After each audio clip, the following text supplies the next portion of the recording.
Hello, everybody. And here we are once again on a Tuesday, and we're live talking to you today from Oxford, England, and Las Vegas, Nevada. Now, I wish I was in Oxford, but I'm not. I'm the one in Las Vegas, Nevada. So I have Claudia with me today. And Claudia, first of all, can you introduce yourself, and then we'll introduce the topic about what we're talking about today? Yes, sure. So I'm Claudia Kozeny-Pelling, and I've been living in the UK for 24 years. I'm originally from Germany. So what I'm doing at the moment is I'm a copywriter, translator, and I also do social media marketing. Awesome. Awesome. I love it. I love it. That was nice and short and to the point. That's great. So today we're talking about a really interesting topic. We are both business owners, but we're talking about career change and repurposing your skills. So whether you're a job seeker, you're employed, you're a business owner, this is what the world's about. And actually, Claudia, you just did this awesome post, what was like 2 days ago or a day ago, and you had the little computer guy on it, and you were talking about being future focused, that we have to realize times are changing. We have to continue to take our skills. Can you just explain that post? Because I thought that was a great post. Yeah, sure. So, I think it's, I'm really aware that, the last year has brought so many changes to everybody really in the whole world, especially self-employed people as well. And I think especially if you're just a freelancer, you need to make sure that your skills are up to date all the time. And you have to make sure you look into the future and see, okay, is the path that I'm on actually future-proof? So will I still be able to do this thing in 5 years' time, in 10 years' time? And it was really prompted by a discussion I saw on LinkedIn not that long ago by translators. And I do translations too. So they basically said, some of them said they were not sure if they could still do, just straight translations in 5 to 10 years' time because of AI and computers taking over. So you have Google Translate and other, DeepL and other language computers who do that for you. And at the moment, they're not terribly good. So I'm not personally very worried about it yet. But the, scenario might change in 10 to 20 years' time for some translations. So that sort of got me thinking, what skills do I have? Do I have to think about that a little bit more in future? And are there any other areas that I'm working on that might be taken over by AI in some way? So that's kind of the thing that was behind this post. That's awesome. Yeah, so I think we just always have to make sure we have that in mind, although it's a bit scary to think about that. But on the other hand, if you don't, you might actually find yourself without a job at some point. So yeah, that's what I agree. And it's funny, talking about Google Translate, I remember a couple of months ago, and you commented on my post. I was in Israel at the time, and I don't know if I could have existed in Israel without Google Translate, but so many things got lost in translation that, you talk about somebody being a translator. The reason why it's important is the AI doesn't really always look to see, does that make sense? And you can, and sometimes I know between Hebrew and English, there wasn't always an appropriate conversion. So the end result might have been as best as the computers could do, but it didn't make any sense from the context. Like like I was at the dentist, and my note in Hebrew was something along the lines of, "We're waiting for Rachel to be buried." That was my note from the dentist, which meant I was up next. And I was just like, I don't even know who Rachel was. I don't know if Rachel was the dentist or what it was, but it absolutely made no sense. So I think you're right. Translators, your job is not going anywhere soon, because I think if anything, we can use these, programs to kind of help us, but I still think you need the professionals to really put that stuff in context. So talking about skill sets, what was your job that you did before you started your business? Because that's probably pertinent to how you have repurposed your skills. So the first job I had was in publishing as a publications assistant for an academic journal. And then I went to the University of Oxford as the assistant editor of the University Gazette. So there was all Wow. publishing jobs, and I did a bit of work for OUP, which is Oxford University Press as well. So that was sort of the publishing side of things. And then I went on to become what was called a funding information and communications officer for research services in Oxford University. So that was more communications role. So that brought a little bit of publishing into it, but also some public speaking, which I was terrified of at first. But I actually took the job because I thought it would bring me further. And I remember, applying for it and thinking, oh, if I get this, I actually have to train people, And I'm gonna have to it's talk. funny, really, isn't it? But actually, that was the kind of thing that I really enjoyed about the job in the end, because I realized that I actually quite like, meeting people and training them in a room. It was fun. You had sort of also one-to-one sessions. So I quite enjoyed that. So that was the second part of the career. And then still within the university, I went into the ethics team, like the research ethics team, and I became a research ethics manager. So again, it was a lot of communication and training, reviewing ethics applications for social sciences and humanities and so on. But the ethics side of things was really interesting to me as well in that. So when I stopped the job, I thought, okay, I wanted to basically take a bit of a break and think what I could do. And what kind of skills can I take out of those three kind of different career streams and, put into a freelance career.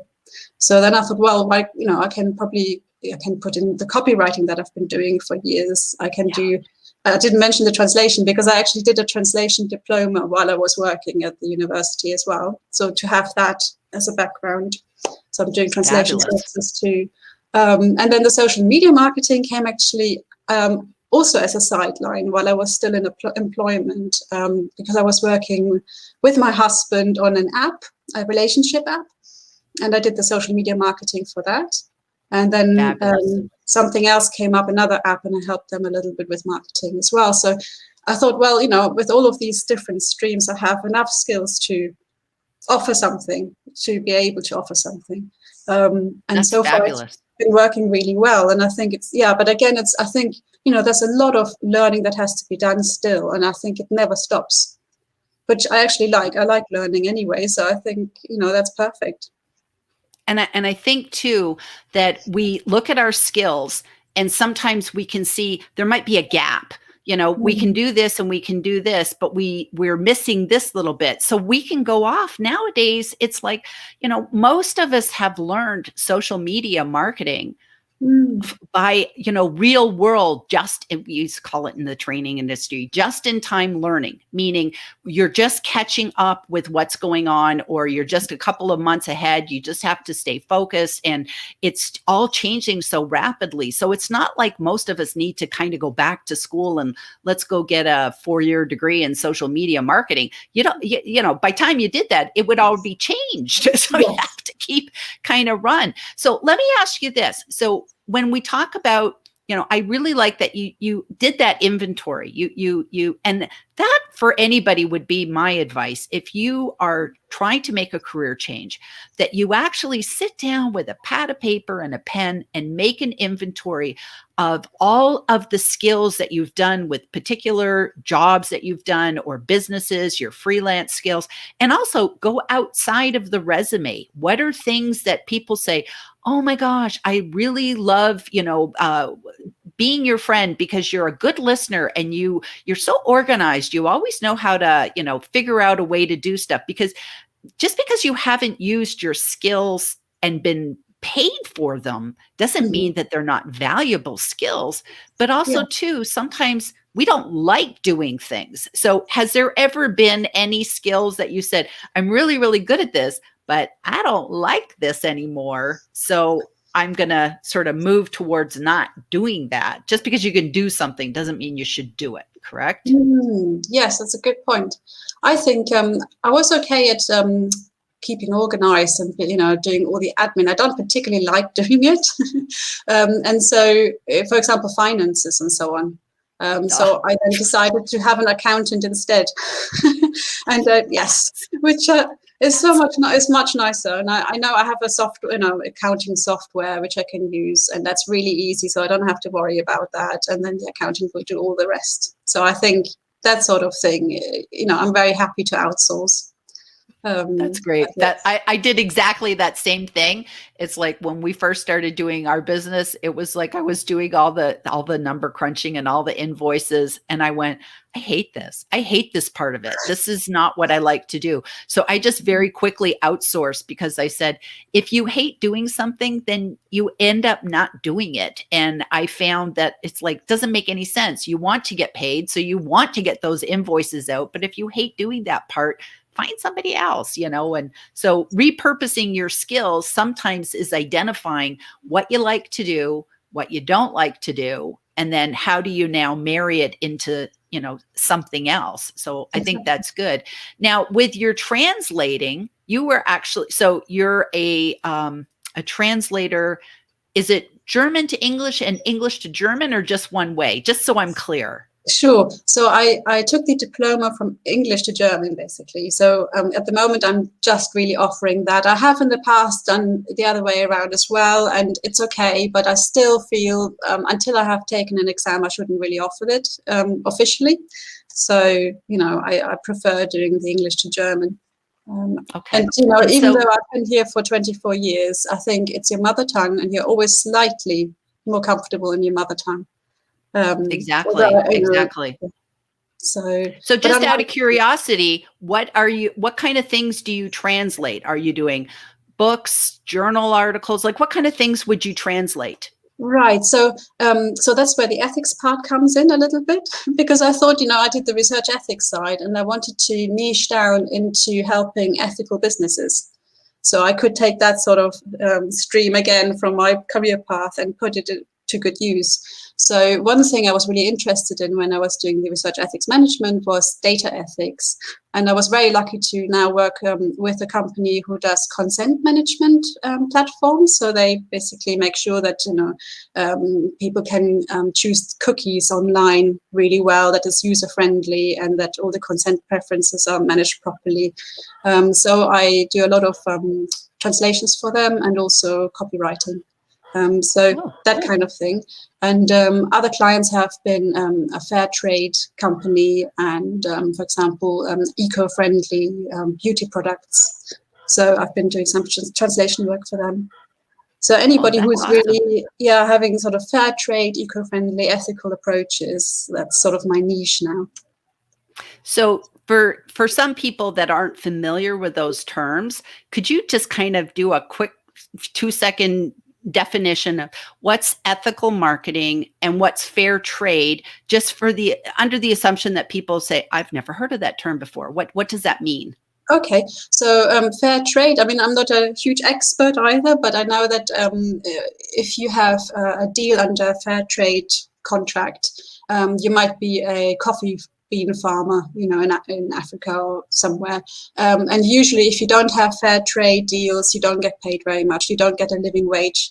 You get pittance basically. But with a fair trade deal, you get a lot. It's more ethical usually, so you get basically better living standards and better wages. And usually they're part of a corporation. So they get really good things out of it, so more training and so on as well. So it's a good idea to buy fair trade if you can. So that's the one thing. And I guess sort of eco-friendliness is, for example, the beauty product I was translating for, they did, sustainable and recyclable, face pads. So not disposable ones, but ones that you can wash, and they're reusable for 200 times. And so you don't put, face pads into the bin, after one use, but you have them for a year and they're still perfectly fine. So that kind of thing really attracts me. And I think it's a nice thing to know that you're doing it, you're doing your work for something that's worthwhile and good and helps the environment. So that's the kind of thing I quite enjoy doing. That's awesome. And it's very interesting because I was visiting your profile the other day and I wanted to get your picture for our graphic for this LinkedIn Live.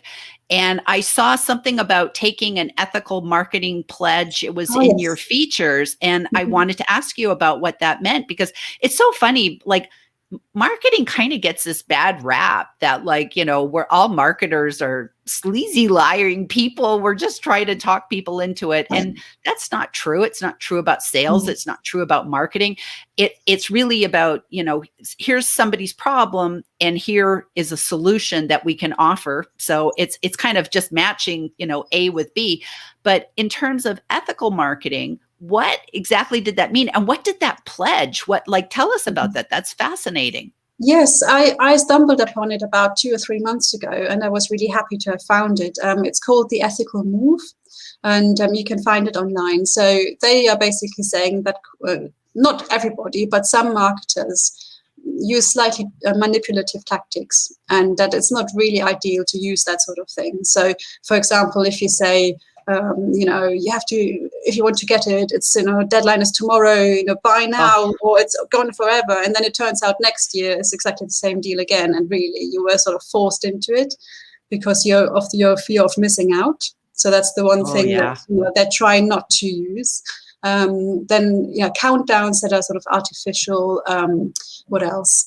Just false promises as well. Sort of, I've got the secret and only my way is the right way, and if you don't follow me, then you won't get the 6-figure income you've always wanted, and that sort of. And they're always walking with a swimming pool. They're they're telling you their pitch while they have a swimming pool, and they're continuing to walk. And here's my Mercedes cars, and and you're just kind of like. What am I really buying? Am I buying your life, or am I buying that you're going to be able to teach me how to, use, I don't know, Pinterest or whatever? Absolutely. Yes, I think that annoys me too. When I see sort of these things, I really don't like them. And I thought at first, well, maybe that's what it is. I saw so many social media marketers doing similar things, but I don't think that they are unethical people necessarily. They just follow the same thing they've seen somewhere else. And I think that's why the ethical move was so refreshing, because they said, look, we don't need that. If you have a good product or a good service, you don't have to promise the world and, be sort of a snake oil salesman. Yes. Yeah. And you just kind of wonder where expressions like that come from. I'm sure they're from the 20s or 30s, and I'm envisioning some guy in a cart, he kind of drives his little cart into town and he's got his snake oil, and you're just kind of, well, who was buying the snake oil? What's it even about? It's just such a funny visual. Such a funny visual. Yeah, absolutely. And the other thing that might happen is, you have awareness days, and then, a company might be really into that awareness day, but only for one day, and then they forget it for the rest of the year. And you think, well, if you're really into it, you should be into it for longer. So if you're eco-friendly, are you really eco-friendly? Are you just saying this because it sounds good? Or, is your heart in it? Yeah. So these are, some of the pledges I took and basically said, okay, I'm not going to do this, and makes me feel better, makes, the clients feel, hopefully, that they can trust me. So I hope, I think that's the right thing to do. And it's nice to meet many marketers who feel the same way and think, I think we don't need that kind of manipulation anymore. We don't have to. I love that.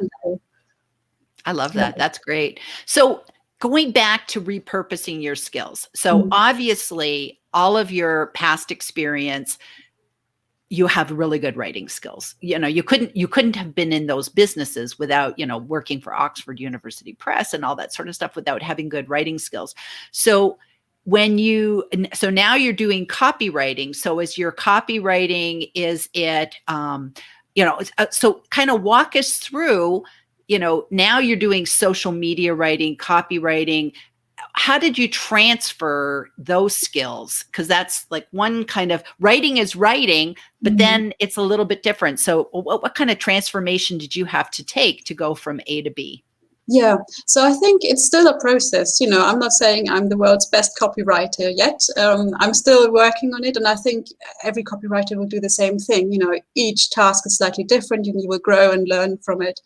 So what I used to do when I was an ethics manager, I did quite a lot of writing, policy writing and procedure writing. So it was slightly different, but there was quite a lot of research involved. For example, I was involved in helping to draft a guide for internet-based research and what was, how ethical that was, and what could you do, what couldn't you do, that kind of thing.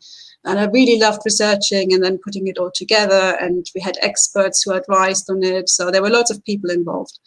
So I thought, well, I really enjoyed that part of my career, so I would like to write a bit more. And part of the social media marketing I did for the app that my husband and I did a while back, there was a kind of different writing. So I think you just learn on the job really quite a lot of the time.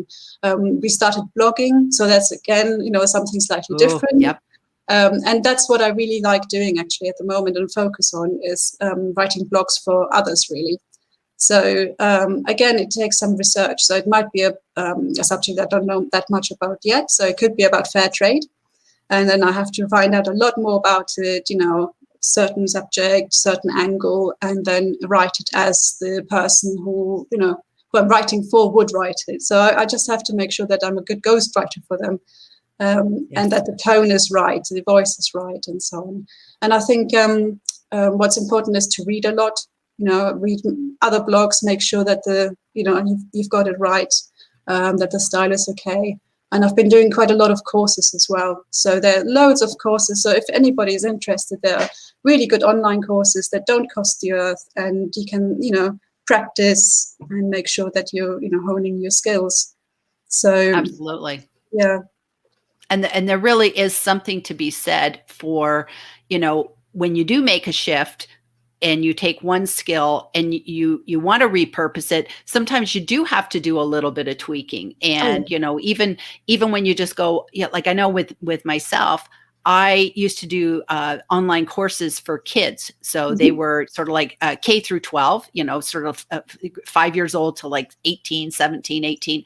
And when I was writing for that kind of audience, it was a little bit different than writing for adults. And so I took that same skill set, but what changed was my audience. So now I had to write in a whole different manner, bringing in stories that would apply to adults and not examples that were, relatable to a 12-year-old. Although sometimes, you're talking to adults, you might as well talk to 12-year-olds. It's the same sort of thing. But it was just kind of interesting that sometimes repurposing the skill, you can take one skill and you're not really changing the skill, you're changing the audience, or you're changing the outcome. Like if you went from working for a nonprofit and now you're going to work for a profit company, now all of a sudden you have to have call to actions that are like, at the end, you want to buy this stuff, as opposed to make a donation that tugs the different heart. So, those are interesting. I notice we have some comments, so let me flip over to those and let's pull the first one up on the screen. Okay. It is a common misconception, isn't it? Hard when you want to do it right for your customers.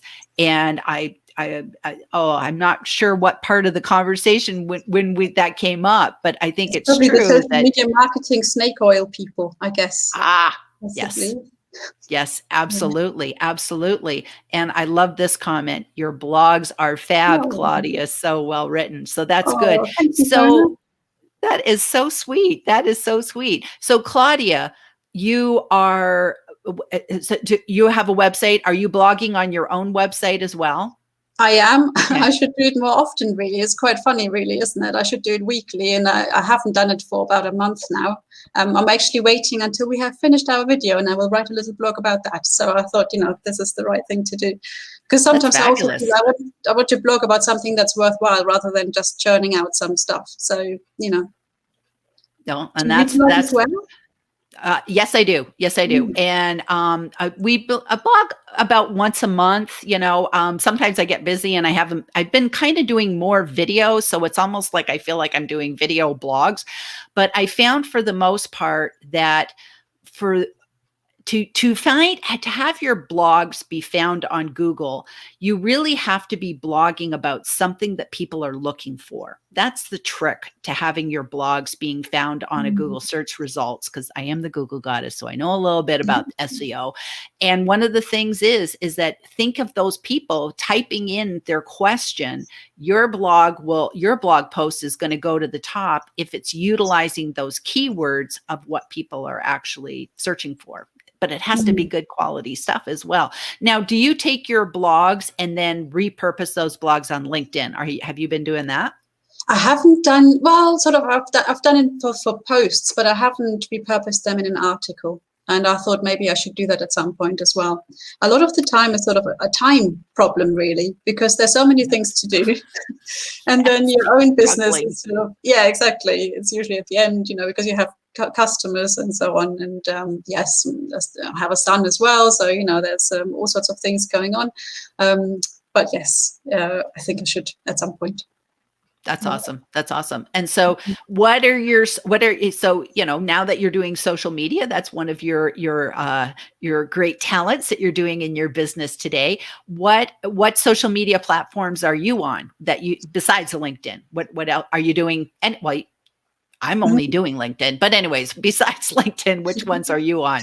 I'm on Instagram as well and Twitter. So I actually enjoy LinkedIn and Twitter most. Then Instagram is pretty good too, and I've made loads of nice friendships. Actually, Shona, who just commented, I know her from Instagram, and she's a lovely lady. So if you don't know her yet, you should connect. She's really good. Okay. And I did actually a blog with her a while ago as well. And yeah, Facebook as well. Although I find Facebook really hard going these days, personally. It's much trickier to get any engagement these days because all they seem to push you towards is buying ads. And I did an advertising course as well, so trying to get more into that sort of thing as well.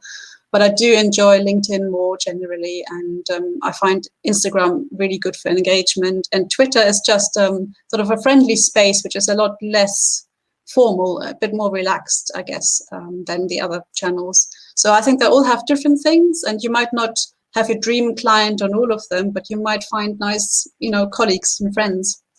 So it's still worth doing. Exactly. Yeah. So if you were to talk to somebody that's sitting out there and they're watching this and they're saying, okay, I want to change my career, I want to repurpose my skills, what would be your sort of secret tip, or your biggest tip to give them? I think take some time. Maybe don't rush into it immediately. Ideally, if you still have a job, then think about it and see. But what you said last time, 20 minutes ago, where you sit down with a bit of piece of paper and make a list of all the things you've done. Have a look at your CV and voluntary work and whatever you've done in your life, because I think a lot of people underestimate what they can do, and there's so many great things that they've done and they just forgotten about it. And maybe find a few things that you really enjoy doing as well. So for me, there was the writing part, the creative part. I like working with language, so that's why I'm going into this sort of area now.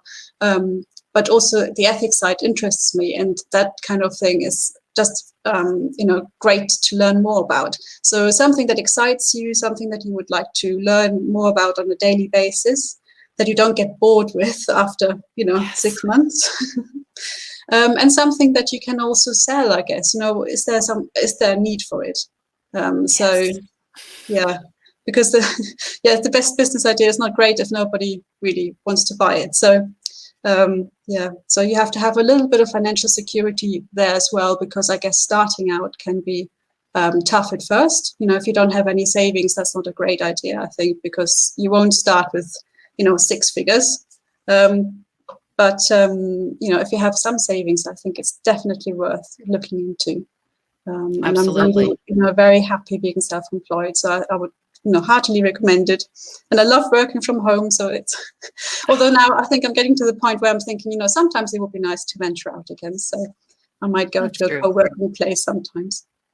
And I think that's actually a good co-working places, now that we might be seeing the tail end of the pandemic, let's cross our fingers and hope, that can revitalize you and get you with other people. And also too, you can make some connections, because maybe something that, if you were at a co-working space with somebody who's like a website designer and he's like, I don't know how to write the copy, you'd be like, well, I can do that. And I don't have the web skills. But I have a customer who needs a website designed and I'm going to do the copy. So it's like all of a sudden you can meet people that like are a complement to what we offer. And I think as we niche down, we have to have these key relationships, because we can't know everything, so you might say, okay, like if somebody came to me and said, I need a copywriter, I wouldn't say, oh, pick me, because I don't don't do that. I do video. So it just doesn't make any sense. So I'd say, Dr. Claudia, or I have to go this way because it's reversed on the camera. So, and then here's a tip that I would add in. And somebody did this with me the other day. They were looking to transition their career skills. And what they did was they sent an email out to some of their sort of key contacts. And they said, in all, full disclosure, I'm not trying to sell anything. I'm making a career change. You know me. What would you say are my strengths? What do you see that I do that would be valuable in terms of me making this career change? So I answered quite honestly, and I said, you have fabulous public speaking skills. Like, I went through how I knew him. I knew him in Toastmasters, and I went through and I talked about all the things that I saw. And I think that gave him food for thought of, he might not even have kind of thought, oh, I could have a career where I'm off doing keynote talks or, endorsing products or who knows what else. But that could be good, because sometimes if we're really good at something, we discount it. It's like, oh, everybody can whip up a sales letter. No, they can't. Some people can't even write their about section on LinkedIn. They struggle with their headline. So it's not true that everybody can do anything. It's just that what you can do very easily is probably your secret sauce. It's probably your talent. So never discount the things that are easy for you, because they're probably very marketable to somebody else. And I just saw another comment pop up, and then we'll wrap this up. So he says, how do you apply your advice to people who are much older, 50 years old, boss A? Okay. So, hey, I'm over that age. So don't worry about age. I think that for the most part, we're living in a time where what you've gained throughout your lifetime, if you're in that sort of 50 plus range, you have gained wisdom, and that wisdom is marketable. All the things that you have learned in life, that's why so many people turn to coaching and consulting once they get over the age of 50, because they've been around the block. They've seen stuff. So again, like we said earlier, take an inventory of your skills. Look at what you like, what you don't like. See what kind of problems your skill set should, offer to people, and then see how you can market them. What would you add to this question, Claudia? Oh, absolutely. I think, fully agree. And I think age should not be a factor. You can be your own boss and you can be 80. If you're good at what you're doing, then people will respect you and they will look to you for advice. I actually was reminded of something I saw recently. In Germany, they have a scheme, and I can't remember the name of it, but it's basically looking at pensioners who have maybe fairly recently retired, and they used to be financial advisors or marketers, some kind of business. They can register, and it's sort of an online service. And then people who have a startup can get connected with those people as volunteers. So they will do voluntary advice, or they might even get paid for it. I assume they will be getting some kind of money for it. But it's more getting young people and older people to work together. And I think that's really great. So, everybody benefits. So Agreed. And in the United States, we have a program called SCORE. And SCORE is a nonprofit agency where it's retired people who have had very successful lives and now want to give back by going off and doing stuff in their sort of senior years. And they do consulting and advice for free, no charge. So if you live in the United States, that's a wonderful resource. So, but don't ever let age be a barrier. It doesn't have to be. No such thing. Well, I guess we should wrap this up now. Do you have any parting words before we say goodbye? No, just thank you very much for the opportunity. It was lovely chatting to you. And it was I hope wonderful. it was useful as well. And yes, I look forward to seeing many more of your videos. Okay, awesome stuff. Well, we'll say goodbye, everybody. And thank you so much for joining us today. Bye. Bye.